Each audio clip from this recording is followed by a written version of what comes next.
Say his name and he appears. I believe in Ron Killings. This is the Wrestling Old Head. You have entered the portal of pro wrestling. What the world is watching. So we're going to review WWE's Money in the Bank 2025. I didn't want to do another separate video about Worlds Collide, but I thought I would leave a couple of comments just about overall what I felt about the show. I thought it was an extremely authentic Lucha Libre show, and I wanted to take this time to congratulate Conan and everyone involved with Worlds Collide because it had a special feel to it, and it was exciting to see Conan a part of the WWE. Ever since Ron Killings and BG James were getting rowdy in the WWE, I felt Conan should have been on Raw or SmackDown speaking on this. You know what I'm saying? I felt Corey Graves did really well alongside Conan and seemed very knowledgeable about the wrestlers, the culture, and even the movesets. And I think at times it even impressed Conan. He was like, "How the fuck you know that, yo?" So I thought that was really well done. The show as a whole, it was just an introduction to AAA, to that culture, to the promotion, to get invested in some of the wrestlers. I thought Psycho Clown had a very unique entrance. I think he's gonna be someone to look out for. But really, like, that post show for Money in the Bank, the whole YouTube chat was just filled with iguana emojis. So that shows me Mr. Iguana is the one to look out for. When you get Mr. Iguana, Mick Foley, and Santino Marella in the same ring at the same time, I feel like the earth's gonna fucking explode. You're gonna have Mr. Sacco, you're gonna have the Cobra, and you're gonna have the Iguana. Like, I feel like that's gotta happen. Like, WWE they clearly have got to do that. But the biggest thing that came out of Money in the Bank wasn't the iguana emoji. It wasn't who walked away with the briefcase even. It was Ron Killings making a surprising return to the WWE days, maybe a week tops, after news got out that his contract was not being renewed and that he was being let go. I think people had used released, people had used fired. And now the biggest topic coming out of Money in the Bank is whether or not it was a work, whether they successfully worked us. This is clearly a work versus they clearly pivoted. It's like WrestleMania, 39 or 40 all over again, gang. Like, it really is a trip to see that, kind of similar like to what The Rock did when he came back and challenged Roman Reigns, for Cody to come out and say, like, you can have my match, and then later come back and say, like, nah, it's my match and I'm going after Roman Reigns. This had a similar vibe where we're going to need a whole documentary to break down exactly how well we were worked or how it was real and they decided to pivot at some point. That in and of itself is going to be an entire video that I can cover about that entire situation. But right now, I really want to focus on the Money in the Bank event itself. Going in, they had 4 matches. A 5th match was later signed and made official between Dominic Mysterio defending his Intercontinental Championship against AAA superstar Octagon Jr., who was involved in a match. So Octagon Jr., Chad Gable / El Grande Americano, and Stephanie Vaquer were all doing double duty, which is outstanding, unheard of even. So that match was added at, a couple of hours before they went live for Money in the Bank. It was made official during the Worlds Collide event. So Naomi won the women's Money in the Bank by defeating Alexa Bliss, Julia, Rhea Ripley, Roxanne Perez, and Stephanie Vaquer. Going into this, everybody was saying Naomi was going to win, which when I see a horde of people like attaching themselves to one name, I instinctively start looking where they're not looking, or where I feel they're not looking. They were writing off Roxanne, they wrote off Julia, Stephanie Vaquer, and especially Rhea Ripley. They was like, she cannot win. She's a walking Money in the Bank briefcase. And I get it. I understand that. I'm not disputing that at all. Like, I understand out of everyone involved, she was the top star. She, the former world champion, even though Alexa Bliss had a world championship before, Rhea Ripley was the most current former world champion in this scenario, and obviously based on crowd reception, the odds-on favorite to win. Naomi, I felt I saw the branding. I saw the branding in my head. I saw the briefcase with the caution tape. I saw the promos where she would tell Tiffany Stratton and Io Sky to proceed with caution. Her crazed, menacing promos. Like, I saw it all in my head. However, I saw as well that she's in a program currently with Jade Cargill and Bianca Belair, and Bianca Belair is injured, and Jade Cargill I don't believe is ready to beat like a Tiffany Stratton or an Io Sky. So I was trying to figure out how they're gonna get Naomi to win the championship and then return to her program with Bianca and Jade Cargill. And so, obviously I wasn't thinking about the idea of her cashing it in soon. I was thinking of her waiting, because in my head, and I'll get to that later, I felt like the men's briefcase was going to get cashed in fairly quickly. So I'm happy that Naomi won. I'm very happy for her trajectory. When there was a mystery of who attacked Jade Cargill, I did not think Naomi was the one, because of her character. She just was a nice person. You know what I mean? She was nice, and she didn't come off as cruel or mean. She barely looked like she got angry in like rivalries and stuff, so like I just did not see that character in her. And now that we're seeing that, and it's refreshing, and it's a change up for a character, I'm supremely happy for her and for her trajectory, because she's super talented, and that's what she needed, so that she didn't swim and loop around the same old, and eventually just get left behind, or forgotten about, because she's super talented, and I'm happy that she's getting this opportunity. So Naomi winning, it does present a lot of options and opportunities. And where we go from there, it's anybody's game. I know Rhea Ripley's more than likely going to be attempting to get a rematch with Io Sky. I think Naomi could circle that situation, and Tiffany Stratton with Nia Jax, and then potentially Charlotte Flair are going to be happening on SmackDown. And then I know that you're going to have Jade Cargill trying to thwart a cash-in for Naomi as well. So I would pay attention to that, because if any time Naomi wants to cash in, Jade Cargill's going to be coming out like, nah. So that's going to be an interesting story as well. How is she going to be able to successfully cash in when she has Jade hot on her heels?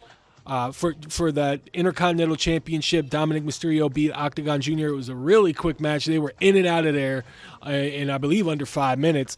I don't know. I just felt like maybe they could have saved this for Raw. I don't know. I thought it was interesting, the route that they're going with that. I think Dominic being involved with AAA stars is the right move, though. I believe that to be. I didn't see any continuity or continuation of a story or anything that would merit this match getting that slot at Money in the Bank, other than showcasing Dominic Mysterio getting a title on the line at this PLE and everything like that. But everything else, showcasing Octagon Jr., I believe, he had a showcase for the little time that he was in the ring. He was able to do a few high-risk maneuvers and everything like that, and get familiar with the audience. He definitely has that. His entrance theme, his entrance period, and his look screams superstar. But I don't know that he has the charisma to elevate him above like a Phoenix, Ray Phoenix, or a Penta. I feel like he would be more in the Dragon Lee kind of slot, and they already have Dragon Lee, so I don't know how he would be able to stand out outside of that. But considering the whole theme of the weekend was Worlds Collide, with AAA having their first joint event with the WWE. I thought it was fine to have Octagon be a part of this PLE. It was fine for what it was. I just didn't see other than it being that kind of a clash. I didn't see the purpose, in my opinion. Last chance match. We all saw this coming. You guys all saw this coming. Becky Lynch defeated Lyra Valkyria. These two have such great chemistry. They can work. They just work really, really well. I think it's their friendship. I think it's their bond. I think it's they just have it. You know, it's Rocky Balboa and Apollo Creed. You know, they got that chemistry, and I think Lyra is really benefiting from this. At the end, when Becky won and she was telling Lyra to raise her hand and then raise her hand on all four corners of the ring to the crowd and then put the title around her waist, I was so glad that they had Lyra hit the German suplex, because that is something that they needed to do. Kind of like I felt that they kind of slipped up on the Cody Rhodes. They did that with Lyra, because you don't want to make her look like a fool. Just as well, I felt like they made Cody look like a fool against John Cena at WrestleMania when he wouldn't hit John Cena with the title, or he wouldn't hit him with a low blow, or he wouldn't do something like that. I mean, based on the way that they were building that up, I think the crowd would have been more in favor of Cody had he would have gone to those measures, which I'm glad that they did that with Lyra, because Lyra needed that. She needed that extra moment so that she doesn't look lesser than. She was fed up. There's only so much that you can take. And you can see she wrestled with the frustration of losing and having to do that. So I thought that was really well done.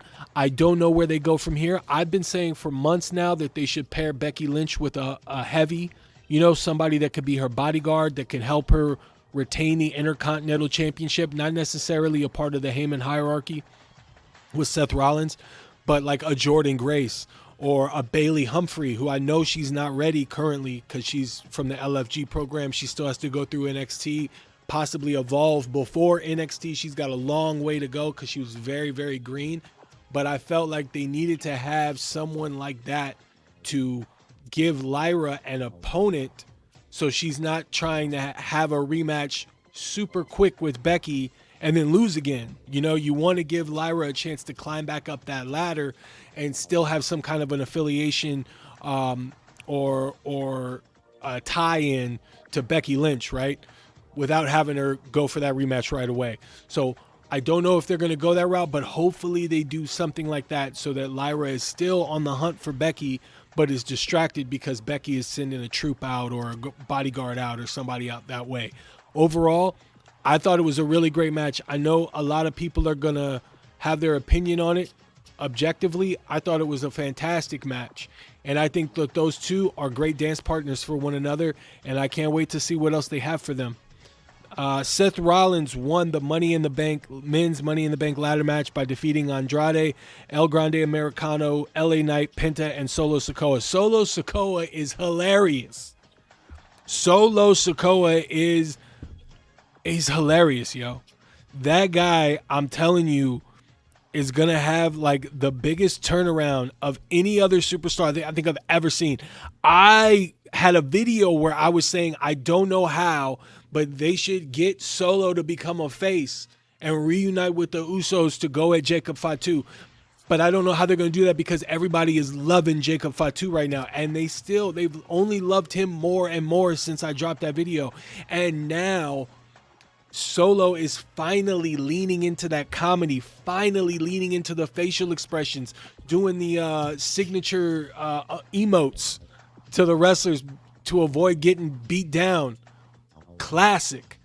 Solo Sikoa is going to be that guy if he keeps this up. The crowd is going to have no choice but to love everything he does. His facial expressions, the way he reacts to certain things and what he says, he's got those quick quips. Like, I really feel like he's the guy coming up at the end of this year. He's going to have the biggest turnaround. Last year, people couldn't wait for him to get off the television, get out of the main event. And I feel like at the end of this year, people are going to be chanting for Solo. Mark my words on that. So he definitely stole the show in this Money in the Bank. this was a Money in Bank that was interesting. They had 30 or so minutes, and I felt what they did with that 30 or so minutes was progress a lot of story. They had some continuity. They finished the story, or at least added a new chapter to the story between Solo Sikoa and Jacob Fatu, where Jacob finally said, "I hate you, Solo." And if you remember, I did video months and months ago, before WrestleMania even, where I was talking about when Jacob does that, it's going to be huge. So we finally got that moment in June here at Money in the Bank, which I was excited to see that. It got the reaction that it deserved. And now you've got Jacob as the United States champion. He's gonna be hunted. He's gonna be hunted by Solo, by JC Mateo, by the returning Tama Tonga and Tongaloa. I would look out for them. And this is also a good opportunity to get Hikuleu involved as well. So I would keep my eyes on all of that. I think they're gonna send all the troops at Jacob, because he's the madman. You know what I'm saying? He's the Samoan werewolf, and they're going to try and send as many people as they can at him. So this is an opportunity to get more of this group involved. I think, honestly, Jacob is probably going to, work with the Usos in that role that I thought Solo was going to work with. So they did that as a part of the story as well. LA Knight, I would have loved to see him win in LA. It was his match to win. I gotta wonder how frustrated LA Knight probably is at this moment. I don't know what else they can do. And I think that this loss, he's only gonna lose momentum if he maintains being a good guy, being a face. I don't know. I firmly am behind LA Knight. I'm an LA Knight fan. But I'm going to keep it a buck. I really feel like LA Knight might need to change his attitude and become more Eli Drake and get the dummy button and start being a dick heel, because I think that after this, it's going to be hard for him to come back from this loss. I don't think that the crowd is going to believe that he can be in the main event after a loss like this. This was his match to win. Seth Rollins winning, conspicuous by their absence, was CM Punk and Roman Reigns. I don't know if they want to bring Roman Reigns back right now, but it was interesting that they didn't have CM Punk come out. I don't know why they didn't decide to go that route. And it even had me wondering if maybe he was going to show up, if Seth Rollins was going to cash in, but he never did. So Seth Rollins with the briefcase makes all the sense in the world, because his target will more than likely be Jey Uso. I could also see his target being Cody Rhodes when Cody Rhodes regains the world championship, inevitably from John Cena. But him with the briefcase makes more sense because he's got his group behind him and he's got the bargaining chips. So I thought he was going to cash in same day, but apparently they've got some other plans. And that brings us to our main event of the evening. Cody Rhodes and Jey Uso defeat John Cena and Logan Paul via the return of Ron Killings. Fascinating story going into this. But I want to speak about Ron Killings for a second. Sarah Logan and Carlito were really released. So I'm led to believe that at one point, so was Ron Killings. And Killings being re-signed aesthetically paints the WWE in a light that shows that they can renegotiate, whereas AEW is going to be seen as not being able to retain talent amongst the backlash of the audience, or even their rising popularity. I mean, look at Ricky Starks, okay? Look at the Lucha Bros. Look at Mariah. It's gonna be May. Look at Mariah May as the most recent example. AEW could have re-signed all of them, and they failed to do so. And the crowd was hoping. I go on X. All the tweets that I had seen before the Lucha Brothers got let go was like, hopefully they can make this work. Same with CM Punk way back in the day. Everybody was hoping that they would make amends and they would get CM Punk back in, or even Ricky Starks, and it just didn't happen. And I'm sure that the WWE, because they are attempting to ice out AEW, they looked at that aesthetic and it just didn't look good for a business perspective. It didn't look good from fan reactions to the fact that they did not like, and even the backstage morale would have taken a hit with Ron Killings not being around. This is my perspective as a fan watching. All of that is a bad look, especially considering that they went back on having WrestleMania in New Orleans. The ticket sales have not been as strong because of their pricing. They don't want to get themselves into a situation where they're losing a lot of momentum. So them retaining Ron Killings, in my opinion, was more than needed.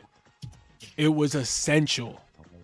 And they were able to do it. And now they've got this progression for this story. Is Ron Killings going to bring John Cena back to an understanding, a come to Jesus moment where he's able to try to make things right and try to save professional wrestling?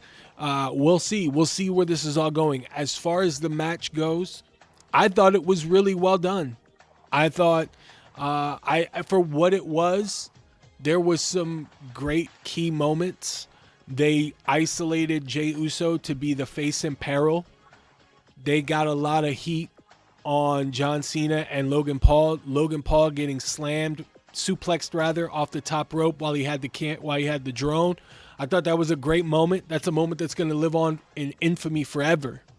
So I thought they had a lot of those moments. I thought everything was put together really, really well. And we'll see what happens with Ron Killings. Does he go to Night of Champions and challenge John Cena? How are we going to work this in? I think it was interesting of note they called him Ron Killings. They did not call him R-Truth. So maybe R-Truth was released, but Ron Killings lives on. So we'll see how they go about that. I thought overall this was a breeze to watch.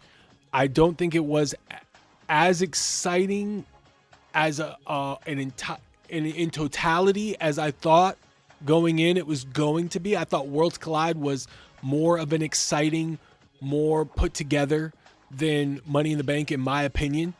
I wish I could spend more time talking about Worlds Collide, to be honest with you. Money in the Bank did have some fine moments and continuation of stories.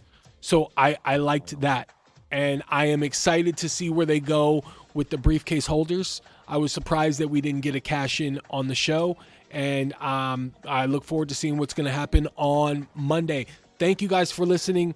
Let me know what you guys thought of Money in the Bank and Worlds Collide in the comments. Let me know what you thought of my opinion of Money in the Bank as well. You have entered the portal of pro wrestling. Thanks for stopping by, you guys. I'm the Wrestling Old Head. As always, stay tuned for more.